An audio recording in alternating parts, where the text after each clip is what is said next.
Listo. Bueno, hola, ¿cómo están? Estudiantes, buenas noches. Es un gusto poder comunicarme nuevamente con ustedes. Hemos llegado al final del cursado, ¿no? Espero que la asignatura les haya sido de su agrado.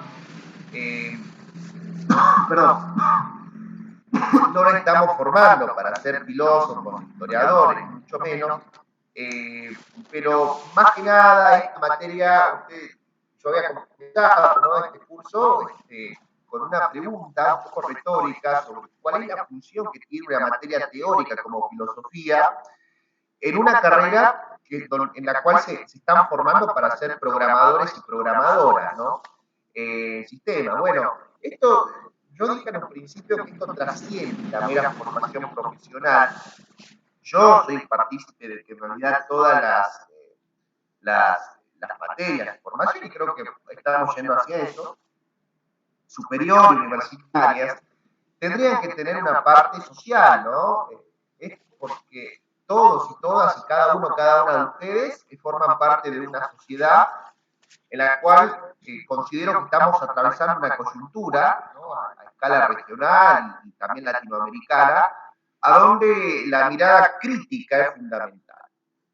Y considero que estas materias, que algunas de ustedes puede haberle significado un poco pesada, aburrida o sin significado, por una cuestión esta que le decía, no teórica, nos aporta herramientas teóricas y metodológicas para que nosotros podamos tomar un posicionamiento crítico en la sociedad.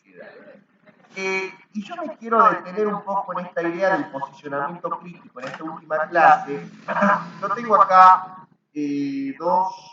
un autor, ¿no? Lo tengo acá en mi poder. Hay un libro interesante de dos autores que es Mario Carretero y José Castorina. Y preparando clases para la universidad, ahora, digo, bueno, voy a reflexionar un poco sobre esto con ustedes, ¿no? Eh, Esta filosofía de la ciencia, si ustedes vuelven sobre las primeras clases y ven el programa y todas esas cosas, tiene como uno de sus propósitos fomentar la construcción del pensamiento crítico. Yo quiero detenerme un poco en esta última videoconferencia, digo última y no me despido porque vamos a ver el segundo cuatrimestre, donde por supuesto vamos a retomar algunas cosas que tal vez nos hayan quedado por ahí sueltas, ¿no? Eh, Esto de pensar críticamente, ¿no? ¿Qué significa pensar críticamente? Y yo voy a tomar una definición de estos autores, que es Mario Carretero y Castorina, que en parte el pensar críticamente implicaría aprender a pensar históricamente. O sea, ¿no?, que la materia nos aporte las herramientas teóricas y metodológicas suficientes para poder tomar un posicionamiento crítico, implica pensar históricamente nuestros tiempos, nuestra formación profesional, ¿no?, que a eso en gran parte apunta esta materia, filosofía de la ciencia, pero también como ciudadanos y ciudadanas de esta sociedad. Y aprender a pensar históricamente, dicen los autores, supone mucho más que acumular información sobre hechos. Bueno, en esto ellos están pensando mucho en la historia, ¿no? Pero lo podemos trasladar a la filosofía. Supone mucho más que que acumular información sobre hechos sobresalientes del pasado, yo acá pondría de hechos solamente, requiere también la habilidad de valorar críticamente las propias fuentes de información. Fíjense esto, qué interesante, ¿no? Valorar críticamente las propias fuentes de información. O sea, la mayor parte de ustedes viene de una generación y venimos de una generación donde ya el tema de la información, las telecomunicaciones y bueno, por supuesto lo que son en los sistemas informáticos a nivel global y el Internet, ha llevado a que nosotros nos constituyamos, si es la palabra, en emisores y receptores de información, M ¿no? O sea, ya producimos y recepcionamos información. Ya nos encontramos un autor interesantísimo que es Paul Manson, que dice, estamos en una economía del conocimiento, una economía de la información, ¿no? La información fluye por múltiples y diferentes canales, constituyéndonos justamente en emisores y receptores de información, y es el momento donde más nosotros tenemos que desarrollar esta cuestión de la mirada crítica de la información, ¿no? Por eso, valorar críticamente las propias fuentes de información. Hay un montón de fuentes de información en el siglo XXI. Y ustedes como formadores, como personas que se están formando en la ciencia de la informática, ¿qué más importante que poder desarrollar ese espíritu crítico ante la diversidad de información que ustedes mismos se van a encontrar? ¿No? Ahora, no existe una receta para poder desarrollar la mirada crítica. Pueden haber algunas estrategias. Yo esto siempre lo digo a mis estudiantes en clase. O sea, vos te encontrás, por ejemplo, ¿no? Por ejemplo, yo estoy investigando sobre lo que es el método científico, que hemos visto eso a lo largo de la materia, y una manera de poder tener un posicionamiento crítico sobre el método científico es buscar diferentes fuentes de información. Entonces yo me voy al Google académico y voy a poner palabras claves, por ejemplo, ¿no? Pongo palabras claves, método científico.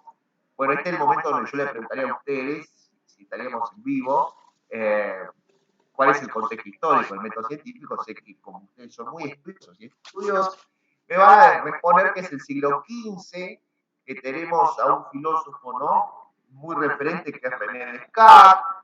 Entonces vamos poniendo esas palabras clave en Google Académico, ¿sí? Ponemos René Descartes, siglo XV, método, historia, ciencia. Las palabras clave son palabras disparadas. Esto a mí me va a permitir tener diferentes resultados. O sea, la búsqueda me va a arrojar diferentes resultados. Yo de eso tengo que tomar más o menos unos 3 o 4 artículos para ir viendo, ¿no?, qué de diferente o de similar va tomando cada una de estas producciones.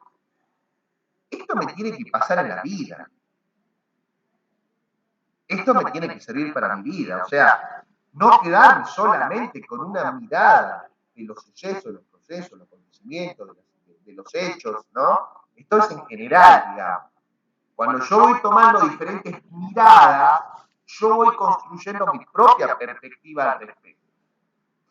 Entonces, pensar históricamente implica valorar críticamente las propias fuentes de información y las interpretaciones ideológicas que inevitablemente realizamos sobre el presente. Todos y todas y cada una de ustedes tiene un posicionamiento político e ideológico. Eso es inevitable, no existe, no me voy a meter en este debate, pero no existe, digamos, una persona, porque hay muchas personas que por ahí se autoperciben como apolítica, ¿no? No, eso no existe. No existe. Ya desde el mero hecho que nosotros estamos diciendo, bueno, yo soy apolítico, estoy tomando una decisión política. Hay algo muy relevante que a nosotros nos causa la filosofía occidental, que es Platón. Y Platón ya decía, no existe lo apolítico. Entonces, nosotros tenemos que saber que en cada una de las interpretaciones de la realidad, ¿no?, de datos que estemos manejando, porque ustedes como informáticos van a trabajar también en la construcción, elaboración, análisis de datos, los datos tampoco son objetivos. También tiene una mirada ideológica y un posicionamiento político. Cuando nosotros transitamos, ¿no?, ya a finales del siglo XX, la ciencia, y acá ya me voy a la filosofía y la ciencia, dejo esto de pensar históricamente, que en parte me sirve para avanzar en esta intervención. La propia ciencia atraviesa, un momento realmente de gran quiebre epistemológico que está en su clase, ¿no? Yo, no lo digo yo, lo dice Mayra Espina Prieto, que es una socióloga muy relevante. Transitamos de lo que es el paradigma de la simplicidad, que ha dominado por siglos el modo de hacer ciencia, desde el siglo XVI, XVII, XVIII, XIX y parte del XX, a lo que se conoce como la el paradigma de la complejidad. Hay muchos autores referentes de este paradigma de la complejidad. Tal vez uno de los más importantes o relevantes por sus aportes ha sido Edgar Morin, ¿no? Con la idea esta de la teoría de la complejidad. Y que una de las cosas que se viene a cuestionar, fíjense ustedes qué interesante esto, es que no hay objetividad en la ciencia, chicos y chicas. O sea, ¿por qué digo esto? Porque por siglos, y digo por siglos desde el mismo momento que se institucionaliza la ciencia con René Descartes, se ha considerado que los científicos y las científicas estaban como en una burbuja, ¿no? Una burbuja totalmente aislado de la sociedad, no tenían un posicionamiento político ni ideológico, eran personas ultra objetivas y que el modo, el verdadero modo de hacer ciencia era, era justamente con fuerte objetividad. Bueno, todo eso se cuestiona. Hoy sabemos nosotros que los científicos y por ejemplo, ¿no? Las personas que construyen los datos o los propios datos con los cuales ustedes van a laburar, tienen una finalidad política. Tienen una finalidad política. Los científicos, las científicas, las personas que hacemos ciencia, nos encontramos en gran medida influenciadas, pero no determinadas, en un contexto sociopolítico, institucional, histórico, de un autor clásico, que es, ¿cómo se llama este hombre? Michel de Certeau, ¿no? Michel de Certeau dice, bueno, el lugar social desde donde se produce la ciencia, en gran medida está influyendo en la práctica de estos científicos. Esto lo que nos permite ver a nosotros es transitar de ese paradigma de la simplicidad, donde la ciencia es vista como algo objetivo, como algo neutral, a una ciencia más humana y a una ciencia que está influenciada por ese contexto histórico. Y que las personas que hacen ciencia también tienen un posicionamiento político e ideológico.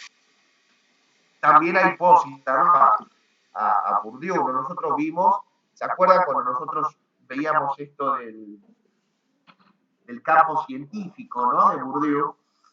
En la idea esta del campo científico, Bourdieu reconoce, ¿no? Acuérdense en esto, reconoce como un ambiente, ¿no? Donde hay científicos, digamos, puede ser la universidad, puede ser un instituto de investigación, sean todo amor y paz, y todo haya una convivencia muy armoniosa de los actores que están participando de ese entramado de relaciones, sino que hay intereses de por medio y también hay luchas. O sea, ese campo científico representa una parte, una característica inherente de la sociedad que es el conflicto, la lucha. Ahora, en el campo científico la lucha será por el monopolio del científico, ¿no? Y los recursos, por supuesto. Entonces, ¿a qué voy con todo esto? Voy a la necesidad de que nosotros tenemos que llevar esta materia. Nos llevamos varias cosas, creo yo. Nos llevamos la idea de que la ciencia ha respondido a un largo proceso de construcción histórica, ¿no? Desde los griegos, por supuesto, pero yo no quiero que nos quedemos con una mirada eurocéntrica, porque también las sociedades nuestras, ¿no? Americanas, han aportado también saberes. Claro, el problema es que nosotros venimos con una formación tan eurocéntrica del nivel medio, es que muchas veces nos olvidamos. Solamente cuando la historia antigua nos muestra los griegos, los romanos, los sumerios, los acadios, con suerte, pero nos olvidamos que antes de la conquista de América, ya por el siglo XVI, nosotros hemos tenido verdaderos imperios, chicos. Imperios y sociedades que han alcanzado un nivel de desarrollo cultural y por lo tanto de conocimiento muy importante. Perdón.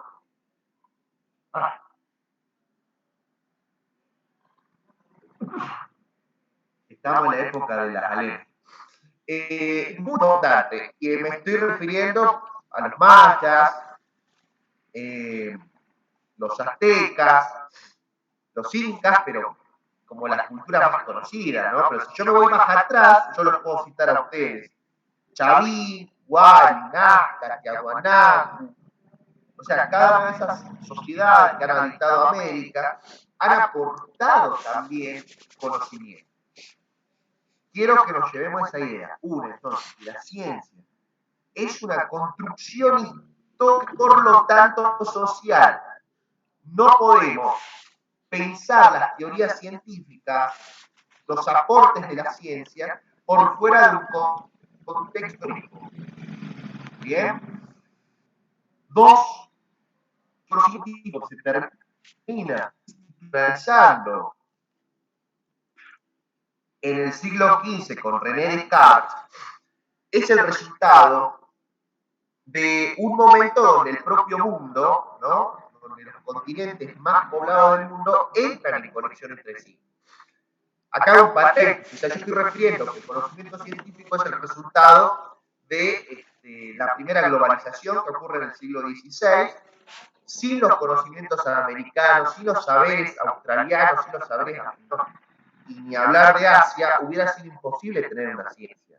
O sea, el conocimiento científico que se institucionaliza en el siglo XV es el resultado de la interacción de todos esos saberes. ¿Bien? Entonces, acá el desafío que yo les propongo, y que lo vamos a pensar ya en el segundo cuatrimestre, es trascender la mirada eurocéntrica de la formación científica. Hay varios autores que lo tengo acá en mi biblioteca, que lo olvidé sacarlo para la clase de ahora. No sé si lo tengo acá. Acá lo tengo, miren. Siempre estoy acá con los libros. No sé si se logra ver bien ahí, creo que no. Bueno, este hombre es Enrique Dussel, ¿no? No sé si ya lo he nombrado en alguna clase. Yo creo que sí aparece en algunas clases, yo saqué varias cosas de él.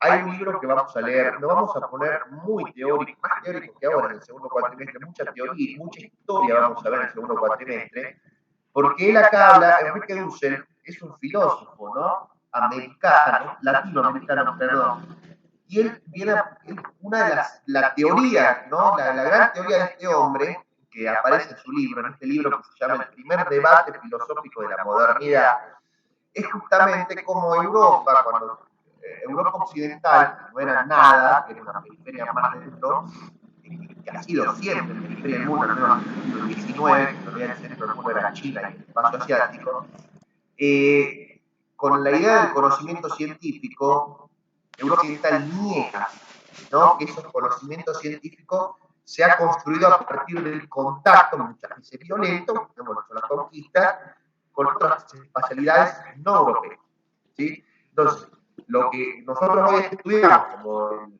la transformación del pensamiento occidental, con la ciencia, con los redes Descartes, lo hacemos generalmente de manera muy eurocéntrica porque negamos o se invisibiliza que esa ciencia moderna ha sido el resultado también de los aportes de otros saberes que no eran europeos. Nosotros tenemos que sacarnos de nuestra cabecita las lógicas eurocéntricas de estudio de la historia de la ciencia, ¿no?, y empezar a ver cómo las otras espacialidades han aportado a la construcción de esa ciencia moderna. Entonces, el desafío, y es lo que yo, volviendo a este repaso general de la materia, es saber que la ciencia es una construcción histórica, por lo tanto social, pero que en esa construcción histórica las espacialidades no europeas han aportado mucho. Por lo tanto, esto implica que tenemos que trascender la mirada eurocéntrica de formación de la ciencia.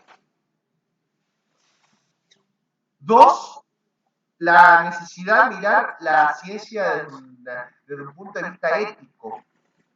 Esto ya lo vamos a ver en el segundo año cuando tengamos ética, no ética y deontología profesional, pero esto ya nos va sentando las bases. O sea, entender que al sacar a la ciencia ese, digamos, bolita de cristal de neutralidad, que todo sea en nombre de la ciencia, como ocurrió en gran parte del siglo XX, ¿no? Acuérdense que el siglo XX es el siglo de la catástrofe, como dice Eric Hobsbawm, justamente porque muchos de los avances científicos, de los conocimientos científicos, se ponen en contra de la humanidad. Viene a destruir la humanidad en realidad. Estoy pensando en las bombas atómicas, por ejemplo.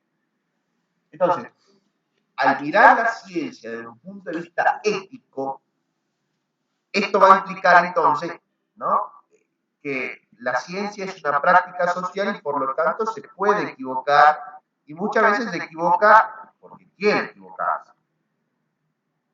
Y es necesario pensar los avances científicos desde un punto de vista ético. Y acá les voy a dejar una pregunta para el segundo cuatrimestre.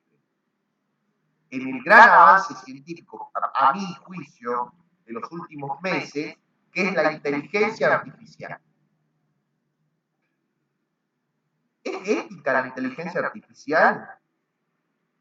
¿Cuáles van a ser sus límites?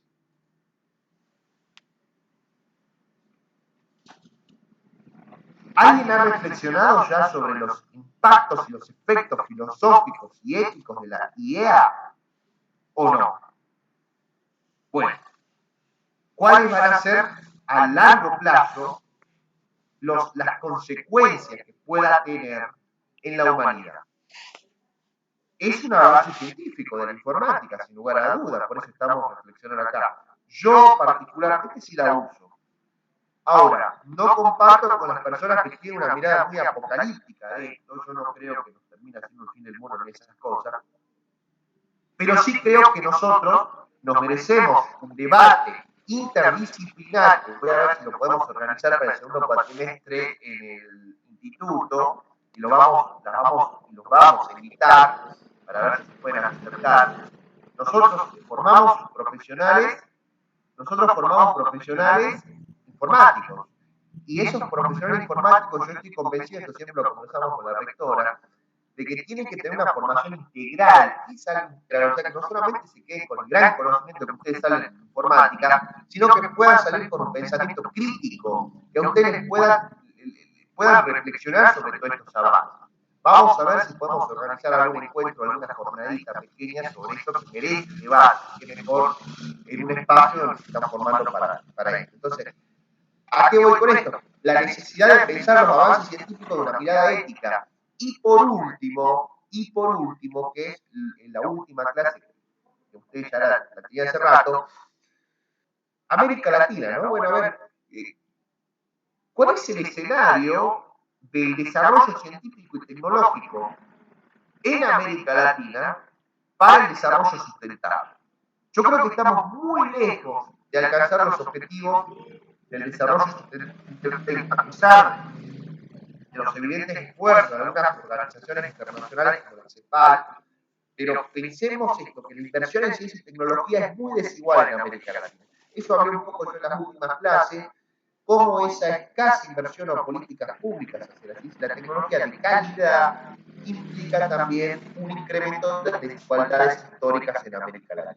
Entonces ahí la pregunta con la cual nos tenemos que ir es cómo nos aporta el desarrollo científico y tecnológico que cómo para avanzar hacia sociedades más igualitarias y más sustentables en el caso latinoamericano.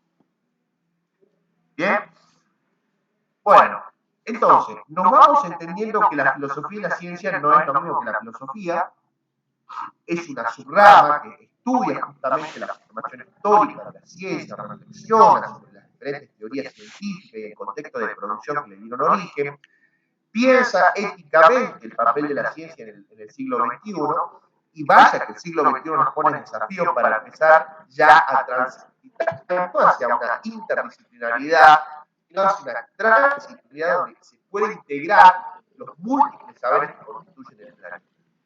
Saberes que históricamente no han sido considerados como científicos, es necesario que empecemos a pensar cómo integrar.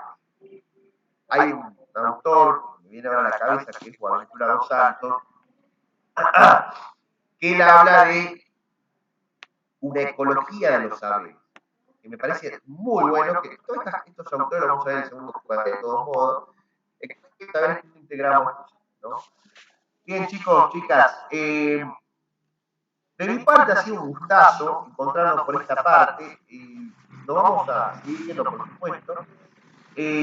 Hacemos una pausa, porque después nos vemos en el segundo cuatrimestre en la filosofía de la ciencia 2, donde vamos a retomar ya todos estos autores que yo le venía mencionando y todas estas reflexiones. Quiero mencionar un poco el final, traten de enfatizar mucho en lo que es la filosofía de la ciencia, el paradigmas, el método científico, ¿no? Las últimas clases. Es muy importante que estudien de las clases teóricas, de los autores obligatorios, de la bibliografía obligatoria que han tenido, y Cualquier duda, por favor, no duden en escribirme. Ustedes tienen mi mail en la plataforma, les pueden pedir a los profes también en el instituto si hace falta. Yo no tengo ningún problema que pasen contacto móvil para agilizar por la comunicación. Si tienen alguna duda, no tengo ningún problema. O lo puedo dejar ahí, ¿no? En plataforma para que nosotros preparar el final, ¿no? Todos ustedes se encuentran ya en condición de obtener la regularidad en la materia, así que ahora preparar el final. Les mando un abrazo y nos mantenemos en contacto. Hasta pronto.